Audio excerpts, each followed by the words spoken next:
Alors nous sommes arrivés d'Af Samar Gimel de Ketubot pour le lundi 17 Nissan, premier jour de Hol HaMoed. Alors il nous restait les 4 dernières lignes de la page précédente. Les 4 dernières lignes, donc Rabbi Akiva, Raya de Ben Kalba Savua Hawa. Donc la Gemara nous raconte que Rabbi Akiva était le berger chez Kalba Savua. On dit, Rashi explique que pourquoi on l'appelait Kalba Savua. C'est un petit peu la traduction d'un chien rassasié. Il dit c'est en fait un monsieur qui était tellement riche que tout celui qui rentre chez lui, donc affamé comme un chien, il sortait rassasié. Quoi qu'il en soit, Raya de Ben Kalba Savua, Rabbi Akiva était donc le berger de Kalba Savua. Hazite Blate de Avas Sanoua Um'ale, la fille de Kalba Savua, a vu des bonnes midot, il était modeste, il était de grande valeur chez Rabbi Akiva. Amale Imekadesh Nala Hazat Everav. Elle lui dit, est-ce que si je me marie avec toi, tu vas étudier à la yeshiva la Torah? Il lui a dit oui. Alors, elle a été se marier avec lui discrètement et elle l'a envoyé étudier la Torah.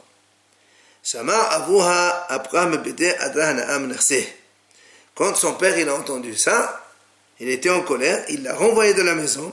Il l'a déshérité, il lui a interdit tout profit de sa richesse. La Gemara raconte Rabbi Akiva, il est allé étudier, il est resté 12 ans à la yeshiva. 12 ans. Quand il est rentré chez lui, il est revenu avec 12 000 élèves. En arrivant devant chez lui, il a entendu une vieille personne qui disait à sa femme, jusqu'à quand tu vas te conduire comme une veuve vivante? C'est-à-dire comment tu as pu autoriser à ton mari 12 ans d'absence?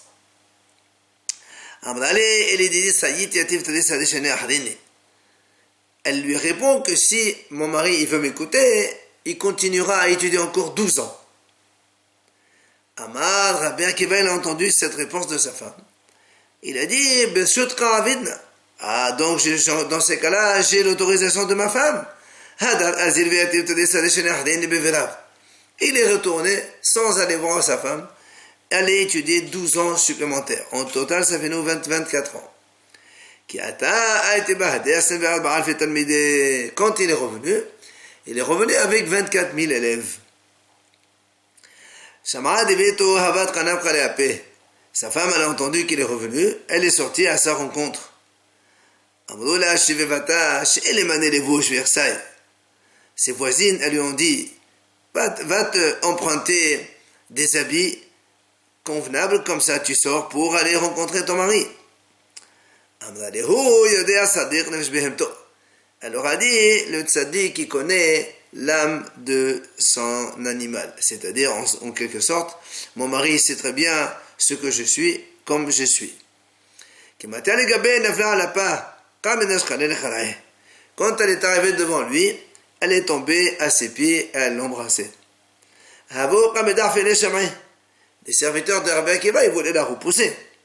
Il leur a dit, Rabbi Akiva, laissez-la. Ce que j'ai appris moi, ce que vous avez appris vous, tout ça, c'est de elle que ça vient.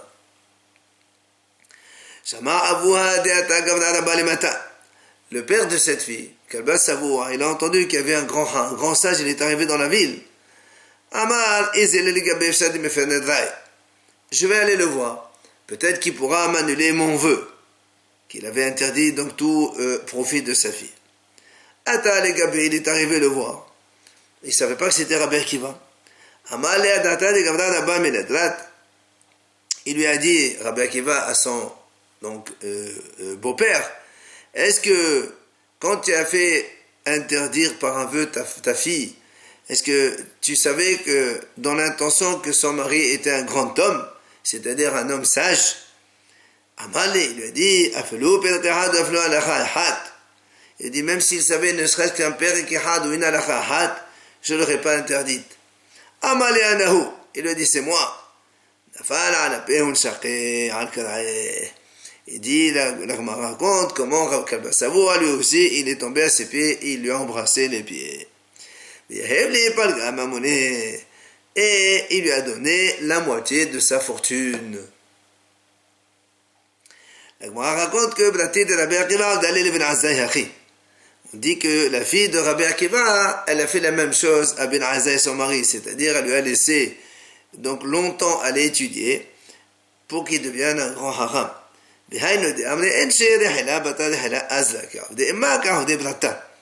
C'est comme c'est ce que disent les gens, la brebis poursuit la brebis, c'est-à-dire telle mère, telle fille, on dit, ben c'est exactement pour elle.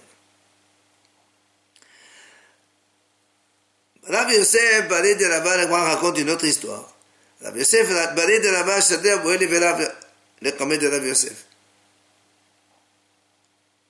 Donc, Rabbi Yosef, le fils de Rava, son père, il a envoyé la yeshiva pour aller étudier chez Rabbi Yosef. Parce qu'on est chez Tchani. On a décidé donc pour qu'il ait étudié là-bas pendant 6 ans.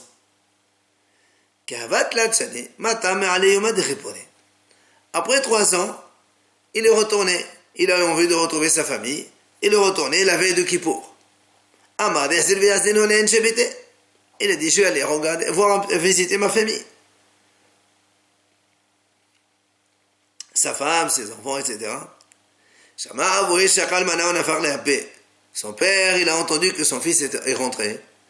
Il a pris avec lui une arme, comme si qu'il allait se battre. Il est allé à sa rencontre. Et dit, comment? Maintenant tu rentres? Tu devais rester là-bas 6 ans, tu rentres après 3 ans. Tu t'es rappelé de ta femme? Il a dit, ta colombe, tu t'es rappelé, c'est pour ça que tu es rentré. Et Troud, la Gemara raconte qu'ils étaient en colère tous les deux. Et son père, il était en train de le crier et l'autre ne comprenait pas. Finalement, l'Omar Efsirk, l'Omar Efsirk. C'est-à-dire, ils étaient tellement en colère tous les deux que personne n'avait mangé Saoudah Mafsek la veille de Kippour. Ils sont entrés dans Kippour sans manger.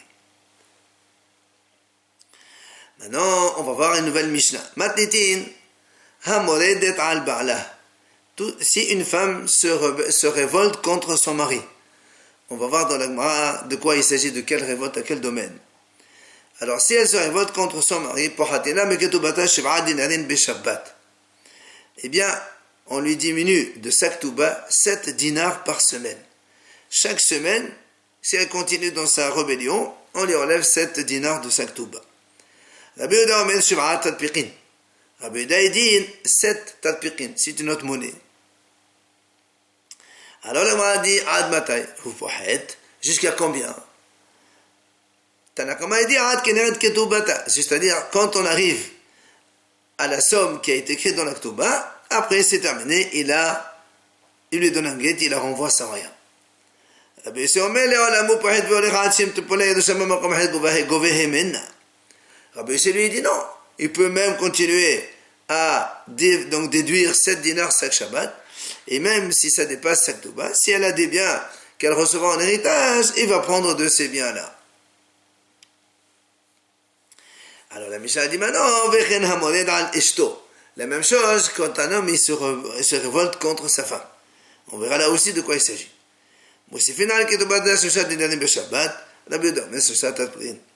Là aussi on dit, on rajoute chaque semaine que le mari continue à se révolter contre sa femme, il rajoutera 3 dinars dans la ketouba par semaine. Et Rabbi Yehuda dit 3 tadpiqin, donc on verra la différence de monnaie. Justement, la Gemara explique. C'est quoi une femme qui se révolte, dans quel domaine elle se révolte contre son mari? Rav Huna amar mit tashmish hamita. Rabbi Yosef ben Rabbi Hanina amar min melacha. Rav Huna dit, elle se révolte qu'elle ne veut pas accomplir la relation conjugale. Rabbi Yosef ben Rabbi Hanina lui dit, elle se révolte, ça veut dire qu'elle ne veut pas travailler. Alors la Gemara pose une question. On a vu dans la Mishnah, dans la fin de la Mishnah, on a dit qu'il y a aussi le cas où l'homme se révolte contre sa femme.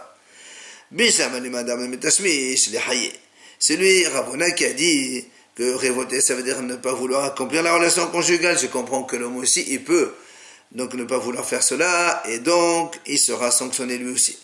Mais elle a les mains d'Amad Mimelacha Mimshordana. Mais celui qui a dit, Rabbi Youssef, il a dit, donc quand il se révolte, ça veut dire qu'elle ne travaille pas.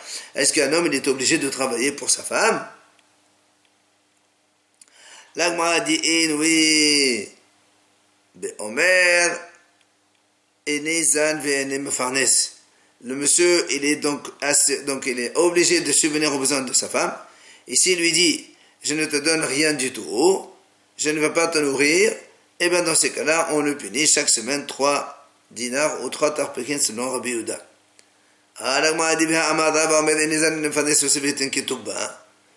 Elle pose une question. Pourtant, Rabbi a dit, celui qui dit à sa femme, je ne vais pas te nourrir, il doit la renvoyer donc de suite, il lui donne la Touba. Il n'y a pas marqué ici qu'on lui donne 3 par semaine.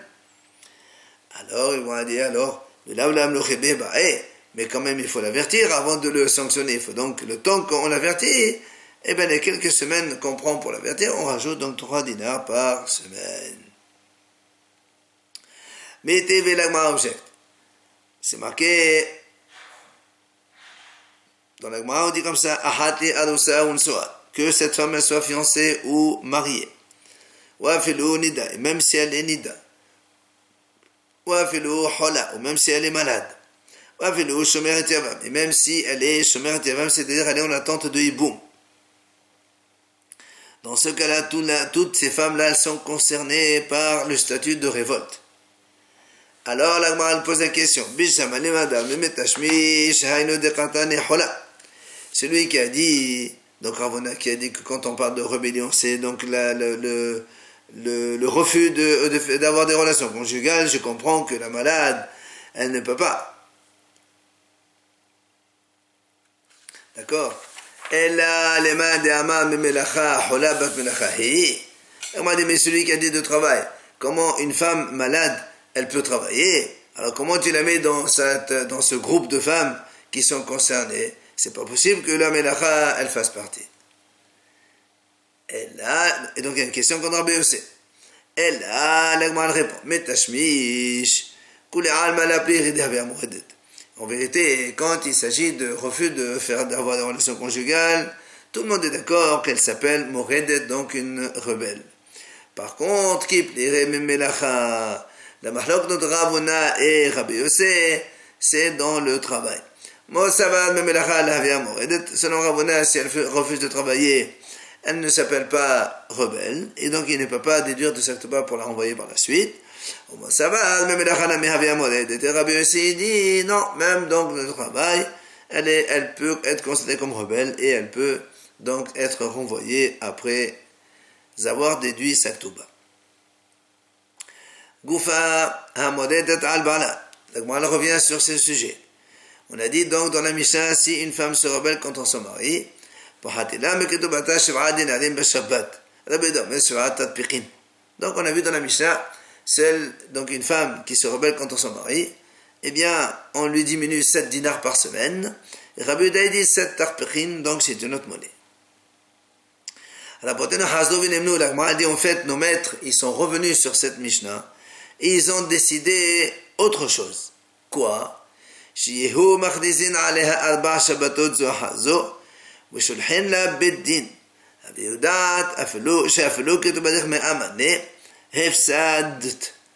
dit en fait, nos maîtres ont décidé la conduite suivante.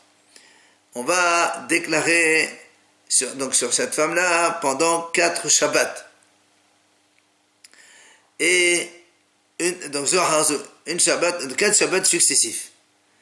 Et on lui envoie, donc le Bédine, il lui envoie un avertissement, sache que même si ta Ktuba vaut 100 manées, tu vas tout perdre si tu continues dans ta conduite. Donc, on ne fait plus ce que la Mishnah a dit, on lui déduit 7 dinars par semaine de sa Ktuba. Alors, l'Agma a dit, la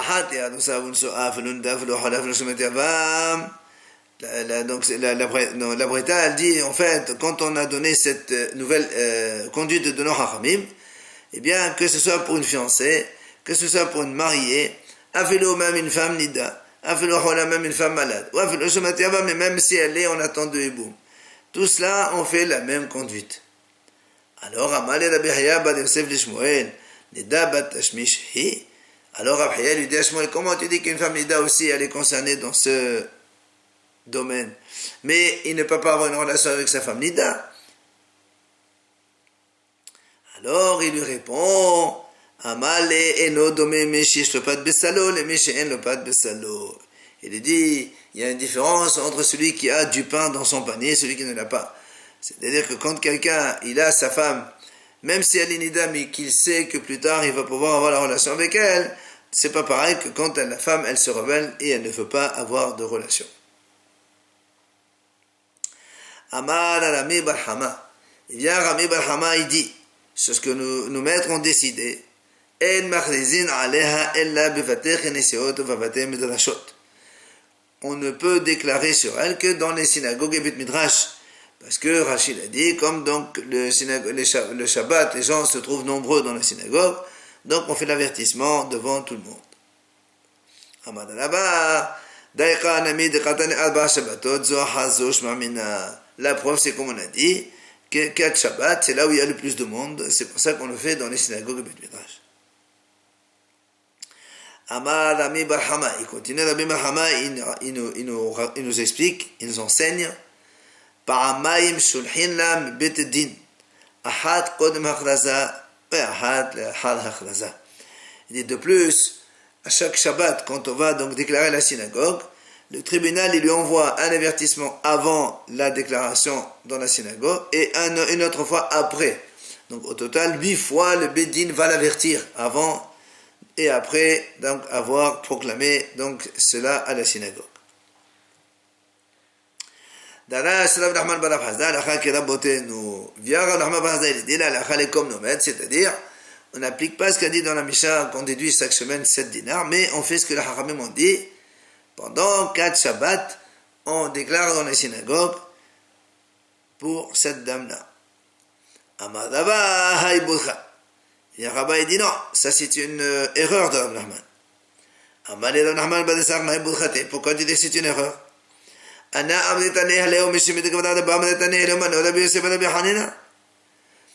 Rav Nachman lui dit, mais pourquoi tu dis que c'est une erreur? Moi je lui dis cet enseignement au nom d'un grand homme qui s'appelle Rabbi Yosef ben Rabbi Hanina. Alors la dit, et ok man ça va. Et Rava, quand il a dit que c'est une erreur, pourquoi il a dit cela? Il dit parce qu'il dit, lui Rava, il a enseigné au nom de Rav Shishat. Halakha nimlachin ba. Rav Shishat il a dit on va nimlachin ba, c'est-à-dire on va lui donc demander, on va essayer de la assagir. Donc et entre temps on diminue donc les 7 dinars par semaine. Ravuna Abadi Udam Rav Shishat halakha en nimlachin ba. Donc Ravuna lui dit non, il n'y a pas, c'est-à-dire comme nous sages. Alors on m'a dit comment ça se passe Moredet quand on a dit on diminue la Ktuba donc cette semaine, etc. Amara mémoire de Amra Ba'ina le Sa'ana le. Il dit c'est quand la femme a dit je veux mon mari mais je ne veux pas avoir de relation, c'est là on applique ce qu'on a dit dans la Mishnah. Abal Amra Ma'is Alay la Krefinala. Mais si elle dit je le déteste ce monsieur, dans ces cas-là, on va pas l'obliger à attendre jusqu'à ce que la Ktuba diminue. Il est obligé de lui donner son guet et elle sort tout de suite sans Ktuba. Mozutra Amal Krefinala. Mozutra dit non. On essaie de l'obliger de rester, même dans le cas où elle dit je déteste le monsieur. On a ramené Rabbi Hanina Messoura. La Gemara raconte d'ailleurs la preuve, c'est qu'il y avait une histoire comme ça, où la femme elle disait qu'elle voulait plus de son mari, et Mozutra l'a obligé donc la raisonner, et finalement de cette union est sorti Rabbi Hanina de Soura. Et la Gemara nous dit Belahi. Hatam si'ata dishmaya hava. Elle m'a dit ça c'est pas une preuve, c'était là-bas un cas où Hachem il a aidé que ce soit comme ça, mais ce n'est pas le cas habituel. Kalate de Rav Zavid Emrada. Il dit, la belle-fille de Rav Zavid, elle s'est aussi rebellée contre son mari. Abat Isahat Shila. Elle a attrapé un manteau qu'elle a amené avec elle pour son mari. Elle le gardait, elle ne veut pas lui donner. Yativ Amemor Morzotra Velavashi. Il y avait Amemor, Morzotra et Ravashi. Yativ Rav Gamda Gabayhu. Et Rav Gamda était avec eux. Ils étaient en train de discuter de ce cas. Ils ont dit que lorsque la femme elle se rebelle comme dans ce cas-là, elle perd tout ce qu'elle a amené, même les objets qui donc subsistent encore maintenant, qui ne sont pas usés, alors elle les perd, sous-entendu que cette femme elle doit rendre son manteau à son mari.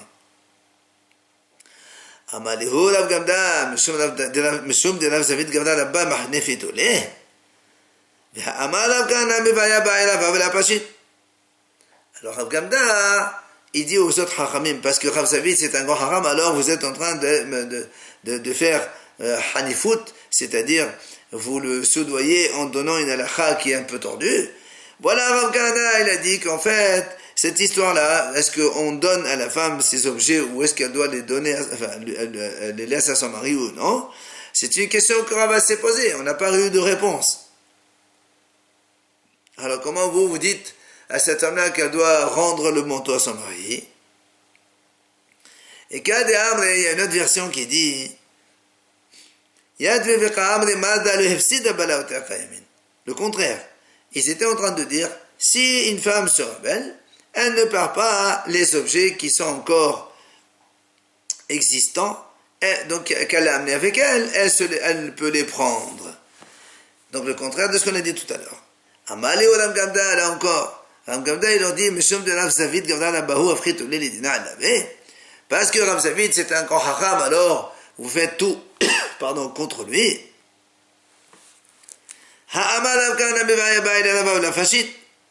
Pourtant, Rav Kahana, il a dit que cette histoire-là, donc, au niveau des objets que la femme a amenés avec elle et qu'ils sont encore existants, est-ce qu'elle les prend ou pas quand elle est morale d'être? C'est une question grave à poser, mais on n'a pas répondu. Alors la Gemara conclut, maintenant que l'on ne sait pas qu'est-ce qu'on fait comme ça ou comme ça, c'est-à-dire est-ce qu'on les laisse pour la femme ou est-ce qu'on doit les rendre au mari, la conclusion halachique est la suivante. Tavsa la mafkenan minna.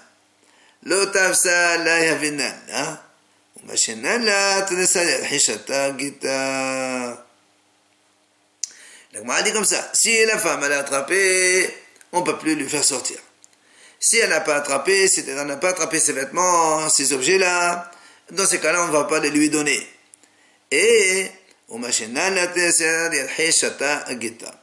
pendant 12 mois, on attend peut-être qu'elle va revenir sur sa décision, donc de ne plus se rebeller, avant de lui donner son guet.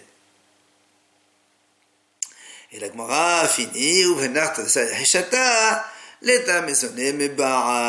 et pendant ces 12 mois-là, elle n'a pas le droit à ses maisonnotes de son mari, c'est-à-dire le mari n'a plus la responsabilité de la nourrir.